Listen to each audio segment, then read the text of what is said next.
새아침의 말씀입니다. 서울시 양천구 곰달래로 새물결교회 이정철 목사입니다. 하나님께서 허락하신 새날 새아침 주님의 이름으로 문안드립니다. 오늘 하루도 주님보다 앞서지 않고 성령 따라 승리하는 하루 되시기를 축복합니다. 에스라 1장 1절에서 3절 본문으로 리더가 이렇게 중요합니다. 제목으로 말씀 전하겠습니다. 목사님, 영적으로 침체가 찾아올 때 그리고 좀처럼 회복이 안 될 때 어떻게 하시나요? 언젠가 한 여성도님이 찾아오셔서 하신 질문입니다. 사실 저는 목사로서 이런 질문을 하시는 분들을 만나면 참 고맙습니다. 왜냐하면 우리 주변에 자신에게 영적 침체가 왔는데 그것을 인지도 못하고 인정하지도 않은 채 그저 방치하고 살아가는 무미건조한 그리스도인들이 참 많기 때문입니다. 그런데 이렇게 자신의 회복을 사모하며 목사에게 찾아와 질문하시는 성도님이 어찌 귀하고 고맙지 않겠습니까? 애청자 여러분, 한번 자문해 보시길 바랍니다. 최근 내 영적 건강은 어떤가요? 나는 영적 전성기입니까? 아니면 영적 침체기, 영적 쇠퇴기입니까? 항상 점검해 봐야 할 그리스도인의 질문입니다. 저도 영적 침체가 찾아올 때가 있습니다.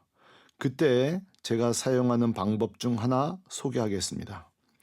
영적 침체가 오면 무조건 합정역 3번 출구로 가시길 바랍니다. 양화진 측방을 지나 300m쯤 걸어가면 우측 80m 앞에 양화진 외국인 묘원이 나올 것입니다. 이곳이 영적 침체와 무슨 상관이 있을까요?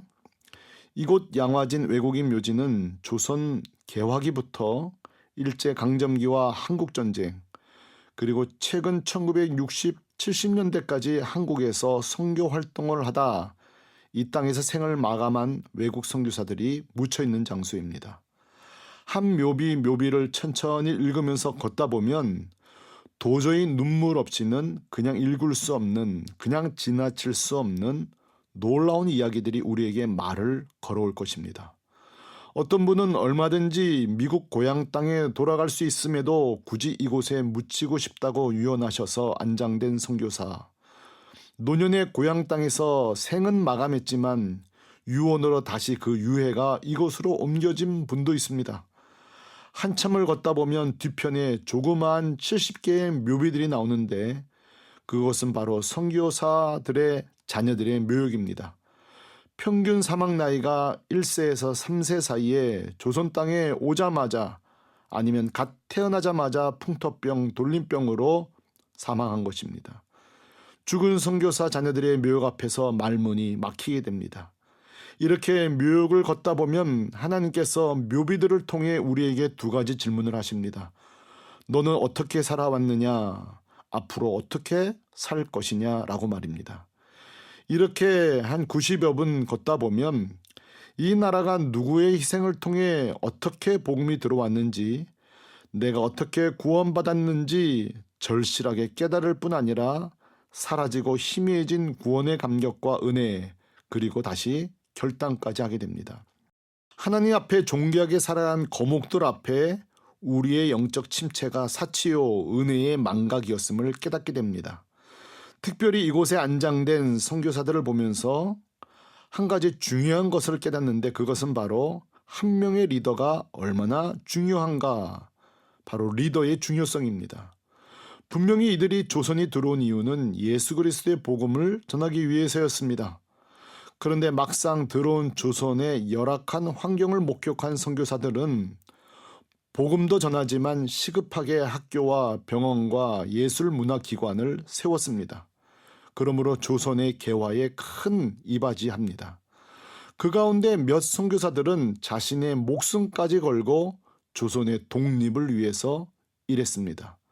몇 분을 소개한다면 대표적인 인물이 호머 헐버트 선교사입니다.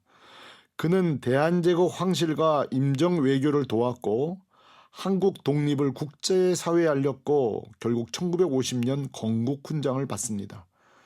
캐나다 출신의 프랭크 스코필드의 직업은 원래 수의사였으나 3.1운동과 제암리 학살을 전 세계에 폭로하는데 결정적 역할을 하고 역시 63년에 건국훈장을 받고 국립현충원에 안장되었습니다.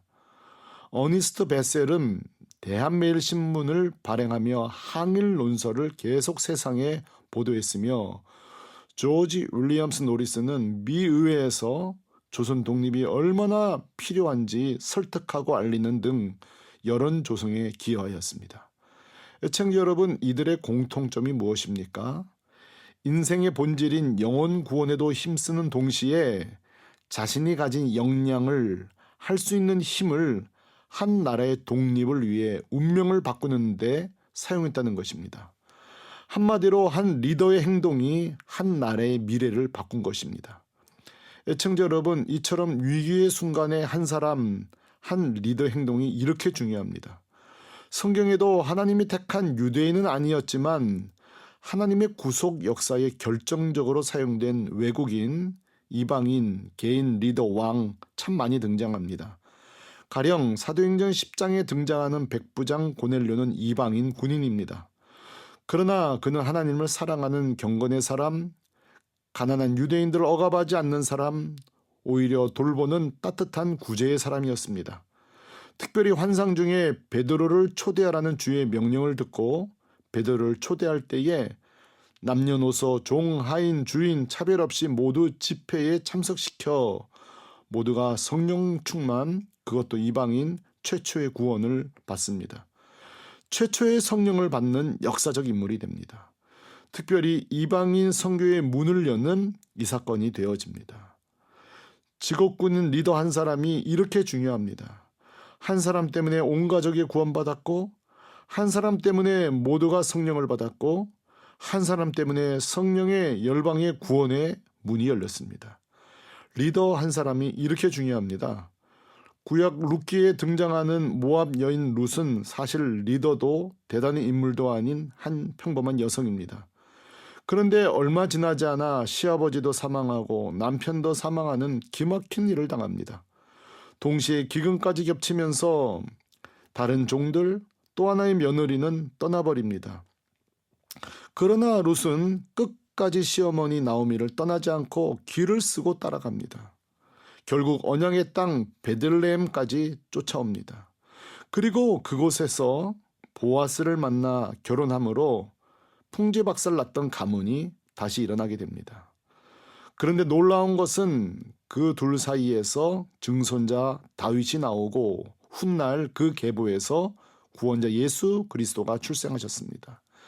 한 사람의 믿음의 선택, 그의 헌신이 이렇게 중요합니다. 여호수아서에 등장하는 기생 라합도 마찬가지입니다. 그는 원래 여리고 성 위에서 단순하게는 음식과 음료를 팔거나 심지어 몸까지 파는 기생이라는 직업입니다.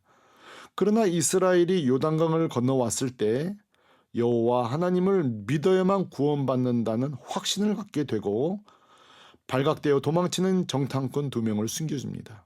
그리고 제안합니다. 내가 당신들을 살린 것처럼 훗날 당신들이 여리고 성을 차지할 때에 우리를 살려달라고 말입니다. 그리고 마침내 여리고 성이 함락될 때 여호수아는 약조대로 기생 라합뿐 아니라 그 가정 친지까지 모두 구원합니다. 이렇게 한 사람의 선택이 중요합니다. 라합 한 사람 때문에 가문이 살아났습니다. 오늘 본문에 등장하는 고레스 왕도 마찬가지입니다. 그는 메대와 페르시아를 통합하고 바벨론을 정복한 고대 근동 세계의 패권을 잡은 자입니다. 그런데 이방인이었던 그가 중요한 결정을 하는데 그것은 바로 정복민들을 억압하지 않고 각 민족의 신들을 섬기도록 허락하는 유화 정책을 펴니다. 이것은 단순한 통치 기술처럼 보이지만 이사야 선지자의 표현에 의하면 고레스가 하나님의 말씀에 순종한 것이라고 말합니다. 이사야 44장 28절. 고레스에 대하여 이르기를 그는 내 목자라. 45장 1절. 여호와께서 그의 기름받은 고레스에게 이같이 말씀하시되 아멘. 하나님께서 이방의 왕 고레스에게 하신 말씀 명령이 무엇일까요? 오늘 말씀 2절입니다. 바사왕 고레스는 말하노니 하늘의 하나님 여호와께서 세상 모든 나라를 내게 주셨고 나에게 명령하사 유다 예루살렘의 성전을 건축하라 하셨나니 이스라엘의 하나님은 참 신이시라. 너희 중에 그의 백성 된 자는 다 유다 예루살렘으로 올라가서 이스라엘 하나님 여호와의 성전을 건축하라. 그는 예루살렘에 계신 하나님이시라. 아멘. 고레스 왕이 한 일이 무엇입니까? 칙령을 내려 유다 포로들을 예루살렘으로 돌아가게 할 뿐만 아니라 성전을 재건하게 허락했습니다.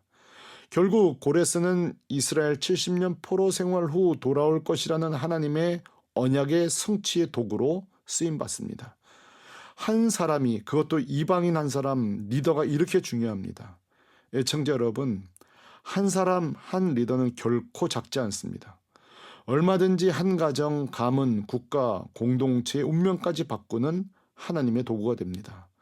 내가 어디를 가든지 그곳에서 유리하게 살 생각, 남보다 많은 혜택을 받을 생각하지 말고 내가 그곳을 변화시키는 중요한 리더로 살아가는 한 사람 되시기를 축복합니다. 아멘. 새 아침의 말씀, 서울시 양천구 곰달래로 새물결교회 이정철 목사였습니다.